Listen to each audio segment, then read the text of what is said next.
Todo esto explicó Hernán, merece un comentario de ustedes. ¿Puedo empezar por la dama, licenciado? No sé, ¿no se enoja? Pues. Ex ministra de Economía. ¿Viste un plan? ¿Qué viste hoy? Hoy lo que vi es una serie de medidas que tienden a poner parches, remiendos, a una situación desastrosa. Es decir, estamos con toda la casa caída, hasta el piso roto, y estamos poniendo parches. Entonces, no está mal llamarlo plan parche, plan remiendo. El gobierno ha tenido que apelar a medidas que no están en su libreto originario, sí, y medidas que se las ha pasado criticando durante la campaña electoral. Es increíble, eso es feo. Y estos años. Entonces, esto realmente hace dudar de la posibilidad de que sea efectivo la puesta en marcha y el desarrollo de estas medidas. Nosotros ya en el año 2005-2006, cuando Néstor Kirchner era presidente, se empezaron a aplicar los acuerdos de precios, pero en un contexto macroeconómico completamente diferente. Había superávit fiscal y superávit externo. ¿Sirve el acuerdo de precios? Sirve cuando hay un contexto macroeconómico que te lo permita, es decir, en ese momento aumentaba. En ese momento el dólar estaba estable, al revés caía, teníamos que hacer esfuerzos de compra de dólares porque había una sobreoferta de dólares, producto de que los exportadores fundamentalmente estaban liquidando sus divisas en Plaza Buenos Aires. Por lo tanto, el dólar, el Banco Central compraba para tener reservas líquidas y disponibles, y con eso se sostenía el precio del dólar. Crecía la economía y los precios aumentaban por la mayor demanda. Hoy no ocurre nada de eso, es todo al revés. Es decir, hay una recesión incontrastable, desastrosa, que nos lleva a que haya, bueno, ya sabemos la situación, ustedes la han explicado a lo largo de la tarde perfectamente. Tenés una tasa de interés del 67% que no baja. El déficit fiscal en aumento, por eso el waiver al Fondo Monetario Internacional, que no era por una cuestión de fechas o cosas técnicas y superfluas, era una cuestión de fondo. El déficit fiscal primario ni siquiera lo pudieron mantener en los términos que habían acordado con el fondo. El déficit financiero en crecimiento, porque cada vez que el dólar aumenta, la misma cantidad de dólares son mucho más pesos, la recaudación en baja. En el marco de todo esto y de este desastre macroeconómico donde no cierra nada con nada, aparecen estas medidas que van a tener el mismo destino que tuvieron muchas de las otras medidas que quisieron tomar. Es decir, van a ser un paliativo. Ojalá resulte para que la gente viva un poco mejor, ojalá, y tenga un poco más de pero dinero dura 6 meses, lo que es lo que necesitamos para llegar a elecciones. Y además está eso, sí, el año. Es increíble. ¿Qué hacemos después? Esto no es un plan económico, estos son parches, medidas, remiendos. Termina en octubre. Termina en octubre, a mediados de septiembre. Votamos con otro contexto. Totalmente. Miguel, por favor.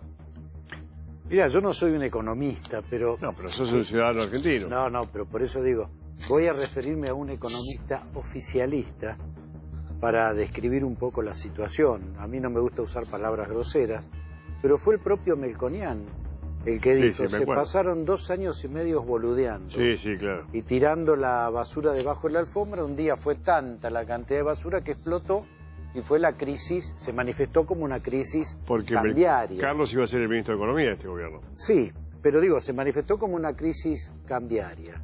Bueno, a partir de eso hubo una clara sensación de no tener una respuesta integral, de no poder encauzar la situación, porque obviamente 2 años y medio haciendo la plancha terminan que las variantes que ya venían bastante descompensadas explotaran y crecieran en cuanto al efecto negativo respecto del consumo, del salario y del incremento de la pobreza que hemos visto. Estamos en 32 y pico de pobreza. De manera que, ¿qué es lo que pasa acá? Desde mi punto de vista, ahora voy un poco más a la política.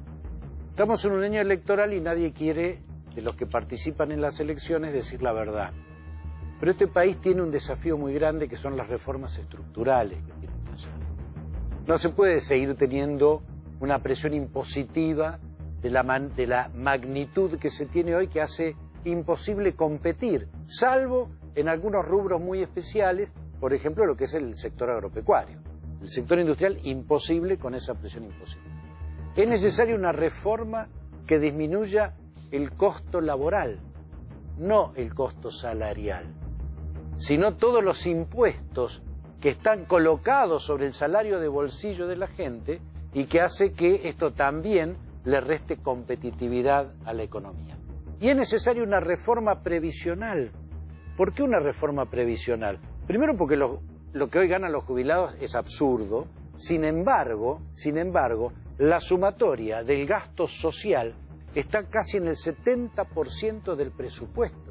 De manera que si se quiere lograr el déficit cero, como plantea el gobierno, solo puede operar sobre ese otro 30%.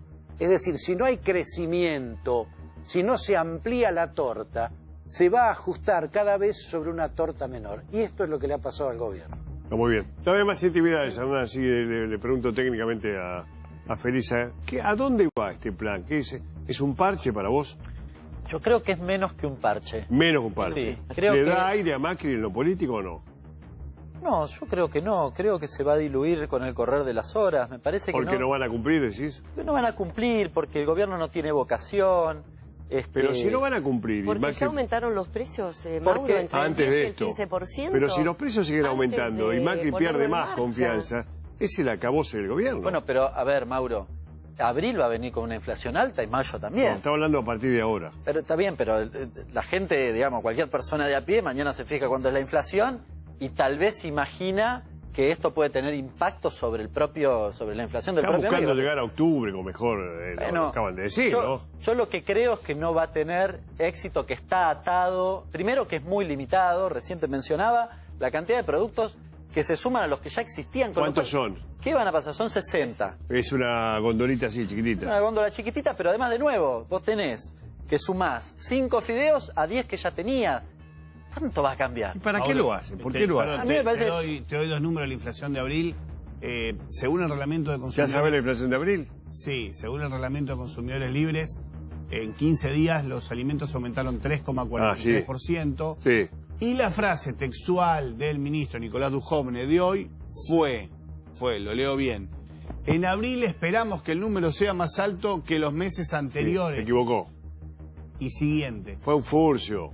No sé si fue un furcio. Fue un furcio, en abril no esperamos. Sí, ya están abriendo el paraguas, se equivocó, pero ya se sabe se que va a ser. equivocó, más bajo. Está el video, pónganlo. Pero ¿cómo? Pero otra declaración impertinente. Está el video. Está anunciando que les va a ir peor. En abril esperamos que el número sea más alto que los meses anteriores y siguiente. Lo que quiso decir... Se equivocó, después lo es que reparó. en abril espera el pico de inflación que estaría por encima del 4,7%. Bueno, mirá, la inflación... Un pico más, decís Lucio, porque Sí, el presidente dijo que había habido un pico. Perdón, El pico era 7, era 7. Hasta donde yo sé, Dujovne no aclaró que fuera un furcio. Sí, lo aclaró. No sea, tenemos la buena fe también.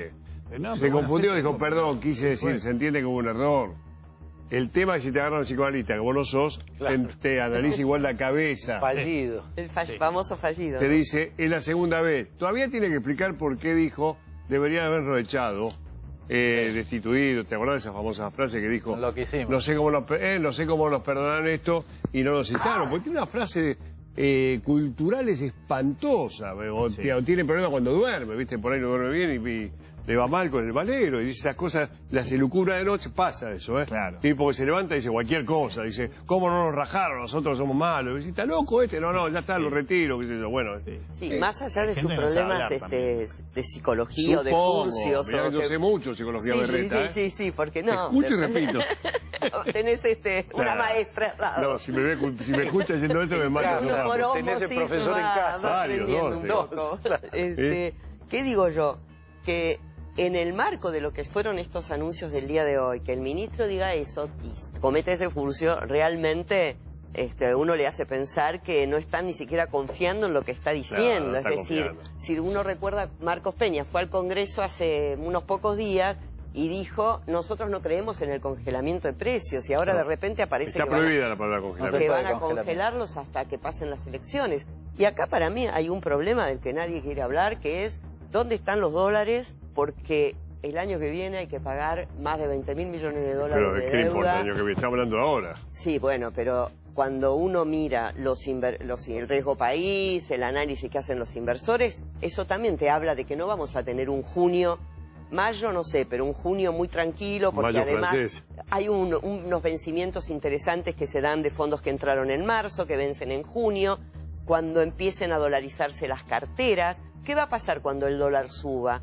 Los combustibles no están incorporados en este acuerdo. No. Suben los combustibles, suben los costos de toda la economía. Ah, ¿dejan la nafta libre? Entonces, con el claro. dólar en suba, cualquier movimiento del petróleo, que si baja acá nadie lo toma, pero que si sube enseguida ajustan, los combustibles en aumento, ¿cómo hacen para mantener estos precios por 6 meses? No está. No había es reparado, muy buen dato el de fácil. los combustibles. No están incluidos. No había reparado. ¿Y por qué? Es un dato fundamental. Porque los combustibles están totalmente liberados y como están liberados las empresas tienen la disponibilidad de poner los precios y que están dolarizados, con lo cual en los movimientos del dólar tienen que aumentar efectivamente lo que venden de combustibles. O sea que dejaron la mitad librada a la suerte de la vida, lo que sea. Sí, a provincias hay muchos aumentos, porque todo lo que es electricidad y gas, que no depende del gobierno nacional, dependen de las provincias, como en Capital y como en provincia de Buenos Aires, no sabemos cómo se van a terminar definiendo esas tarifas.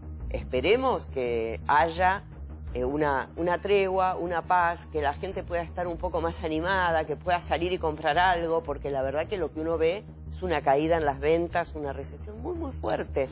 Quizá con la recesión logren parar la inflación, pero también se les cae toda la recaudación, les aumenta el déficit fiscal. Están en una encerrona porque lo que no cierra en esto es el programa macroeconómico. ¿El peronismo qué hace, Miguel? Vos que representás a todo el peronismo, de tantos años que tenemos. ¿Qué va a hacer?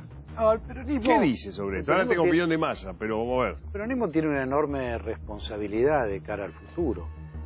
El peronismo necesita generar una alternativa que implique dos cosas. La primera, interpretar la opinión y la expectativa de un sector muy grande de la sociedad que no quiere volver para atrás. Y otro sector también superpuesto en muchos casos con este, que sabe que este presente tampoco, como estamos viendo, le da respuesta. Hay que armar una alternativa que implique Federal. Salir al futuro, ¿no? Sí. Es decir cómo, de qué manera vamos a resolver este problema. Porque cuidado, puede que este plan funcione o no funcione. Ahora bien, Esto son si 6 meses, funciona, 6 meses. Perdón, si funciona. Sí. Y existe de nuevo una alternativa, una expectativa de que esto puede mejorar, etcétera. Cuidado, cuidado. No significa que el gobierno haya perdido la elección. No. O que esté condenado a perder. Todavía Al nada, contrario. no, claro. Acá lo que se requiere, desde mi punto de vista, insisto, es una alternativa superadora. Una alternativa que recupere ¿Qué la es eso? ¿Qué es eso? que no tenga que ver con un pasado al que no se quiere volver y con un presente en el que no se puede vivir. Las tiene que definir ahí. Bueno, eso es lo que... Esta es la responsabilidad que tiene Alternativa Federal. Por eso si no tiene es que capaz definir de ahí. construir esto, de generar un liderazgo, de generar una propuesta por sobre todas las cosas, y no tenemos demasiada chance... Pero perdón, no definieron porque la Baña dice que una cosa, Massa por ahí dice que no. A ver, acá hay dos modos de resolver las candidaturas en cualquier espacio político. Yo creo que en Cambiemos no va a haber una discusión interna en las PASO, va a ser Macri, esto ya está claro. Creo que en el kirchnerismo tampoco, creo que va a ser Cristina Fernández. Esto también ¿Vos crees que va a ser candidata? Absolutamente, está clarísimo. Porque, a ver, los votos que se tienen en la Argentina hoy no se transfieren fácilmente. La Argentina hoy tiene una tendencia muy clara a identificar los liderazgos con las referencias. Por lo tanto, es muy difícil transferir los votos. Creo que no va a haber interna. Y por lo tanto, si dentro del espacio de Alternativa Federal tenés dos opciones, o el consenso para una fórmula única, o una PASO que permita un debate interno, que le genere visibilidad a este espacio, que le permita discutir y plantear propuestas de cara a la sociedad, y una segunda ventaja desde mi punto de vista, que es que quien sale ungido, sale con una fuerza y una legitimación muy grande. Yo siempre pongo el ejemplo de la discusión entre Menem y Cafiero dentro del peronismo. Ah, claro. Cuando gana Menem la interna del peronismo, que además fue absolutamente transparente, se instaló como una referencia ineludible, te diría casi que la elección contra Angelós era un trámite. Lo mismo, pero mira qué interesante, lo mismo le pasó a Macri. Macri en el 2015 medía entre 19 y 20 puntos. Cuando va una PASO contra Sanz y contra Carrió, suma los 10 puntos que cada uno de ellos en total le sumaron. Y terminó la PASO con 30 puntos, lo que lo instaló frente a Scioli que venía hasta ese momento con una ventaja muy significativa. Venía con ventaja. ¿Cuál es la ventaja si no es transferible? No, pero venía... Bueno, perdón, pero era el candidato oficialista. Por eso digo, era una idea que andaba por ahí. Pero le daba muchos una no lo ventaja, querían. le daba una ventaja importante en la encuesta. Es cierto que no transfería y los resultados estuvieron a la vista, pero lo que lo instala como un competidor con consistencia es el haber obtenido ese nivel en las PASO. De manera que yo no me defino ni por una ni por otra abrir opción. la puerta. Cierro con Felisa. Si la Baña arreglara con Massa y Urtubey, ¿lo ves como candidatos a uno a uno? Yo lo que veo es que en las elecciones del 2015 Scioli perdió por 1,5 puntos. 2 puntos. O 2 puntos. Sí. 2 puntos y medio, está bien. ¿Qué me parece a mí? No lo tomo en tanto... Lo tomo como proyectos, ¿no? O sea, había prácticamente una mitad de la población en búsqueda de un proyecto de este tipo, más liberal, con menos controles, con menos subsidios, con menos apoyo a la industria, quejándose de que la industria argentina puede ser en algunos casos deficiente. Y el otro proyecto, más mercado interno, más de protejamos la industria, más de lo que fueron los 12 años últimos, tratando de que los errores se puedan arreglar. No hay tanta diferencia de votos. Yo creo que hoy una gran mayoría ya vio que por este camino del neoliberalismo no vamos a ningún lado, solamente vamos a la pobreza, solamente vamos al ajuste permanente, solamente estamos yendo a la tristeza, porque encima en este país que la gente es tan creativa y que la gente tiene siempre proyectos, la gente se está empezando a pensar en irse del país. Sí, y a irse, a tener sus planes y a realizar su vida a Bolivia, en otros acá, lugares. a Bolivia. Y bueno, eso es un síntoma, ¿no? Y entonces creo que muchos de ellos van a apoyar otra alternativa. En ese sentido, lo dije la otra vez, creo que hay que buscar todas las maneras de que todo el peronismo se una, la Baña y todos los demás, porque me parece que todos apuntan a tener un modelo industrial, a respetar el mercado interno, a tener una actividad económica que nos contenga a todos y no excluya. En ese sentido me parece fundamental y es la única esperanza que tenemos, es la única. Gracias, Felisa. Gracias, Miguel, muy amable. Ya voy a rápidamente al señor...